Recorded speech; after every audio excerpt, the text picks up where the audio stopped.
The voice from room 13. Most people believe that old hotels hide secrets. Some secrets are small, others are forgotten memories. But sometimes a secret is so dark that it refuses to stay buried. This is the story of Ethan Parker and the voice that came from room 13.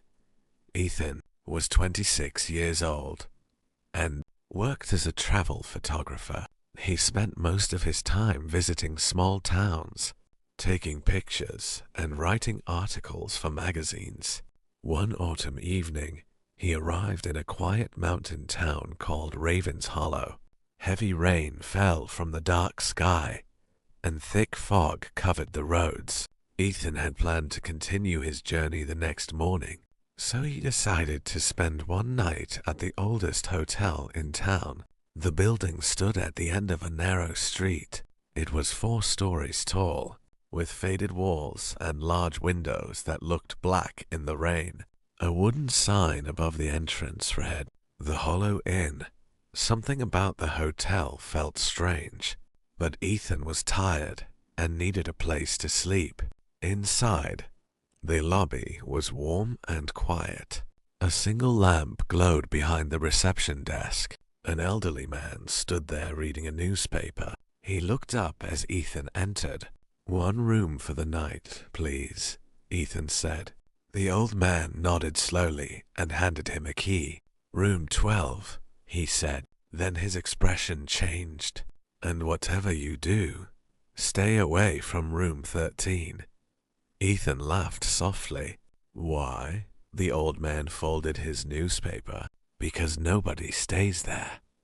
Ethan expected an explanation, but none came. The man simply looked away. Ethan took the key and walked upstairs. Room 12 was clean but old-fashioned. The furniture looked like it belonged in another century. Rain tapped against the windows while the wind howled outside. Ethan unpacked his camera and prepared for bed.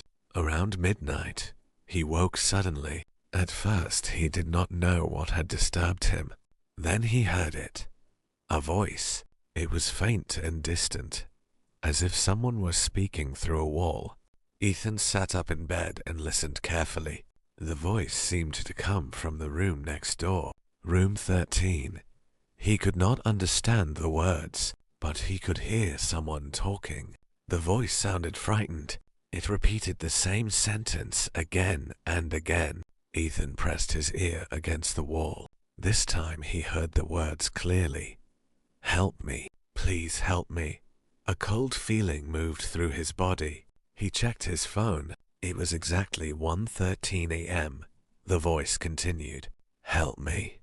Ethan left his room and stepped into the hallway. The corridor was empty. The door to room 13 stood only a few feet away. It looked exactly like every other door. Nothing seemed unusual, yet the voice was definitely coming from inside. Ethan knocked. No answer. He knocked again. Silence. Then the voice whispered directly through the door. "Don't let him find me." Ethan stepped back. His heart pounded. Suddenly the hallway lights flickered. For a moment, everything went dark. When the lights returned, the voice had disappeared. Ethan stood there for several seconds before returning to his room. He barely slept that night. The next morning, he went downstairs and told the receptionist what had happened. The old man's face became pale. "You heard it?" he asked quietly. Ethan nodded. The receptionist stared at the floor. "Then it has started again." Ethan wanted answers. He spent the day exploring the town and asking questions. Most residents refused to discuss room 13. Some immediately changed the subject. Others walked away. Finally, an elderly woman sitting outside a bakery agreed to speak. According to her, 20 years earlier, a young woman named Claire had disappeared from the hotel. She had been staying in room 13 while visiting the town. One evening, she simply vanished. The police searched everywhere but never found her. No body, no clues, nothing. After that, strange things began happening around room 13. Guests reported hearing voices, footsteps, and cries for help. Eventually, the hotel stopped renting the room entirely. Ethan's curiosity grew stronger. As a photographer and writer, he loved mysteries. That evening he returned to the hotel, determined to learn more. At exactly 1:13 a.m., the voice returned. This time it sounded louder. "Help me," it whispered. Ethan grabbed his camera and entered the hallway. The voice continued, "He's coming." Ethan approached room 13. To his surprise, the door slowly opened by itself. Beyond it was darkness. He hesitated for only a moment before stepping inside. The room looked abandoned. Dust covered the furniture. Thick cobwebs hung from the ceiling. The air felt unusually cold. Then Ethan noticed something on the floor. It was an old photograph. He picked it up. The picture showed a young woman standing outside the hotel.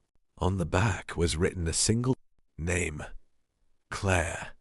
Suddenly, a loud crash echoed behind him. Ethan turned.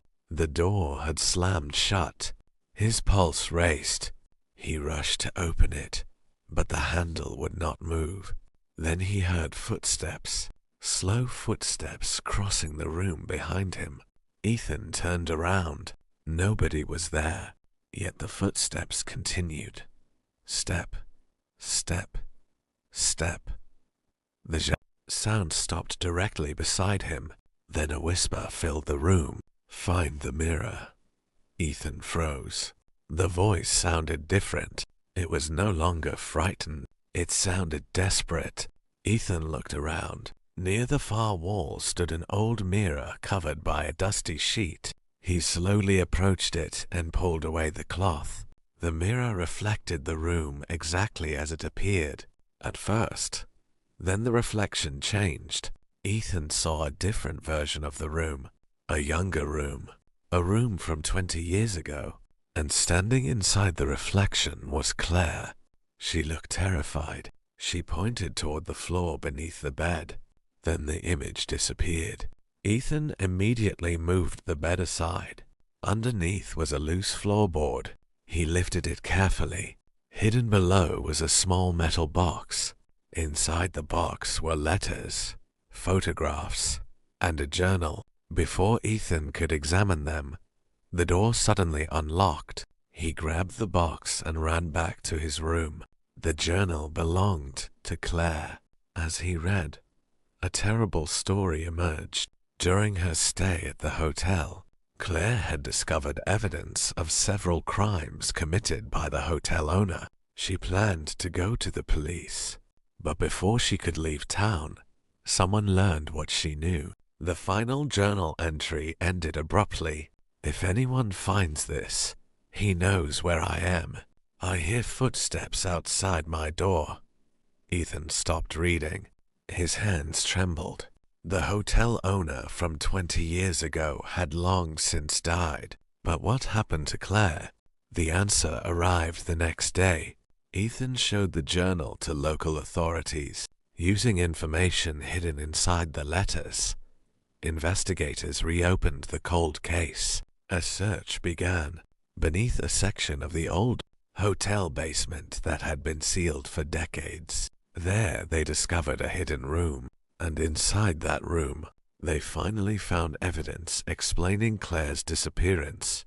The mystery that had haunted Ravens Hollow for 20 years was solved. News spread quickly through the town. Residents who had avoided the subject for years finally spoke openly about it. That night, Ethan prepared to leave.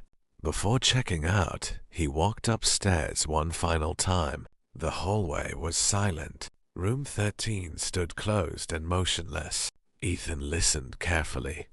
No voice, no footsteps, nothing. As he turned to leave, he heard a faint sound behind him, a woman's voice, soft and peaceful. "Thank you." Ethan smiled. Then he walked downstairs and left the hotel. The next morning, The sun finally appeared over Raven's Hollow. For the first time in many years, Room 13 was silent. Some mysteries end with more questions than answers, but sometimes the truth waits patiently in the darkness, hoping that one day someone brave enough will listen.